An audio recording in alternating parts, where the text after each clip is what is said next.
नमस्कार दोस्तों, आज हम आपको एक ऐसे राजा के बारे में बताने वाले हैं जो खुद जीवन में कभी राजा तो नहीं था, लेकिन उन्होंने ताउम्र अपने जीवन को एक राजा की तरह जिया और अपने जीवन के हर मौज शौक को पूरा किया।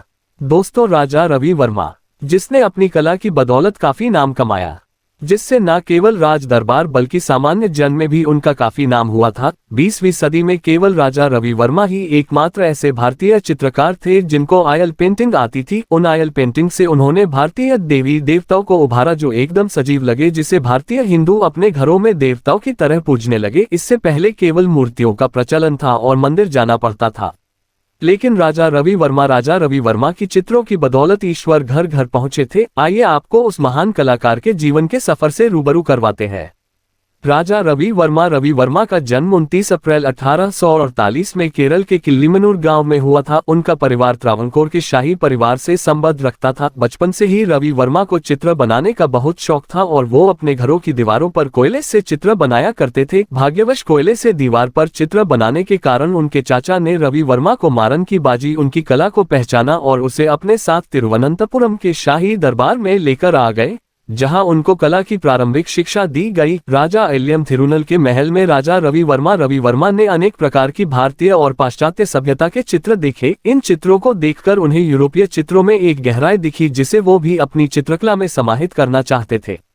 वस्तुतः राजा रवि वर्मा ने भारतीय धर्म के सभी प्रमुख देवी देवताओं के चित्र अत्यंत कलात्मकता, सुंदरता, मधुरता एवं सौष्ठव के साथ बनाए हैं। उनके अद्वितीय चित्रकला कौशल के अनुपम उदाहरण विश्वामित्र, मेनका के चित्र, हरिश्चंद्र, श्री कृष्ण, बलराम, मोहिनी, रुक्मागंधा तथा दुष्यंत, शकुंतला आदि है। जब 1893 में उनके चित्रों की प्रदर्शनी लगाई गई थी, तब उस चित्र प्रदर्शनी को देखने का अधिकार केवल धनी मानी लोगों को ही था। बाद में चित्रकला जब जनसामान्य तक पहुंची, तब लोगों को उनकी अद्भुत चित्रकला से परिचित होने का अवसर मिला।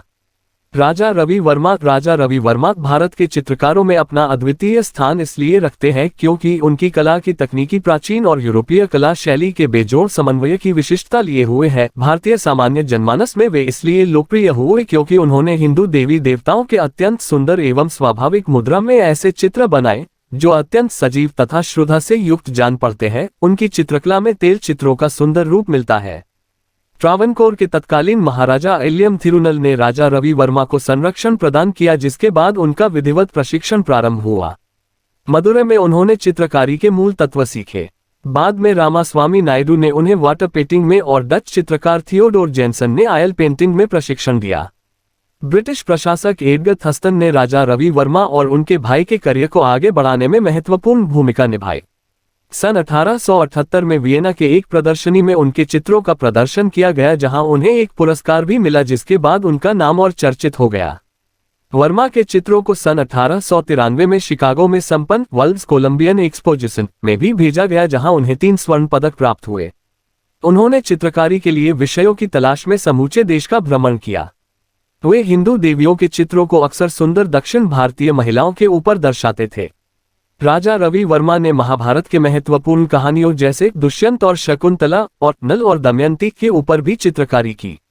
उन्होंने हिंदू पौराणिक किरदारों को अपनी चित्रकारी में महत्वपूर्ण स्थान दिया।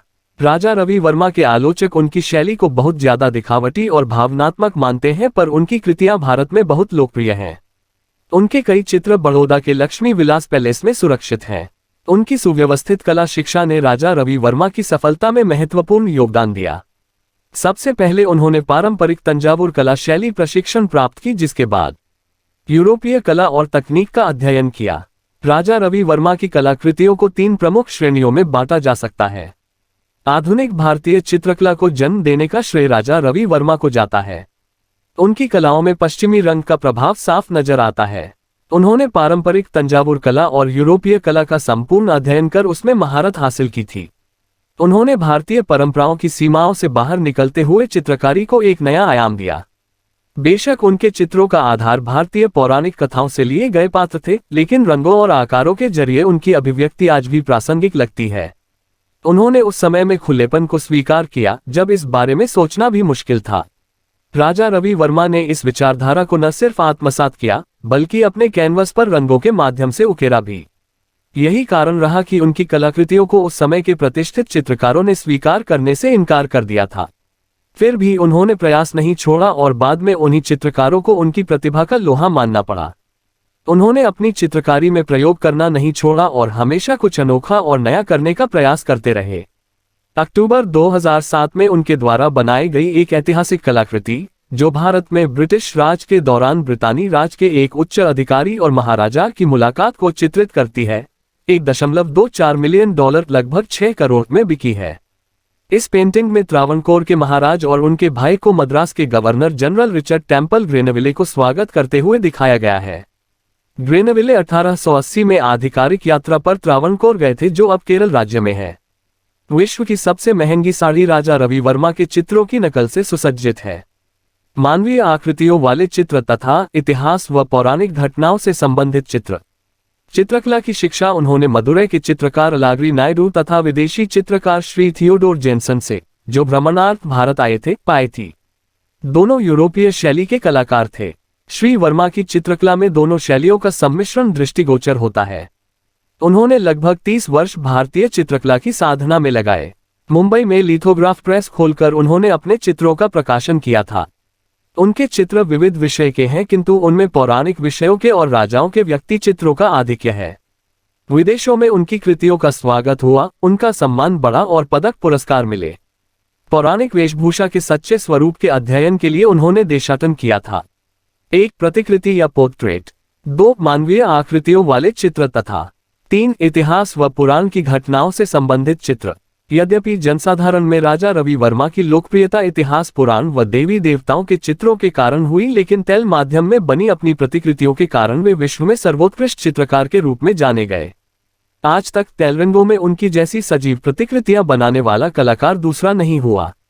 उनका देहांत 2 अक्टूबर 1906 को हुआ। खेदयातिल कुमारी, विचारमग्न युवती, दमयंती हंसा संभाषण, संगीत सभा, अर्जुन व सुभद्रा, फल लेने जा रही स्त्री, विरहव्याकुल युवती, तंतुवाद्यवादक स्त्री, शकुंतला, कृष्ण शिष्टाई, रावण द्वारा राम भक्त जटायु का वध, इंद्रजित विजय, भिखारी कुटुंब, स्त्री तंतुवाद्य वाजवताना, स्त्री देवरात दान देताना, राम की वरुण विजय, नायर जाति की स्त्री, पुण्यरत जोड़े, द्रौपदी किचक भिटीज घाबरत असताना, शंतनु व मत्स्यगंधा, शकुंतला राजा दुष्यंतास प्रेम पत्र लिहिताना, शकुंतला राजा दुष्यंतास प्रेम पत्र लिहिताना, कव ऋषि के आश्रम की ऋषिकन्या।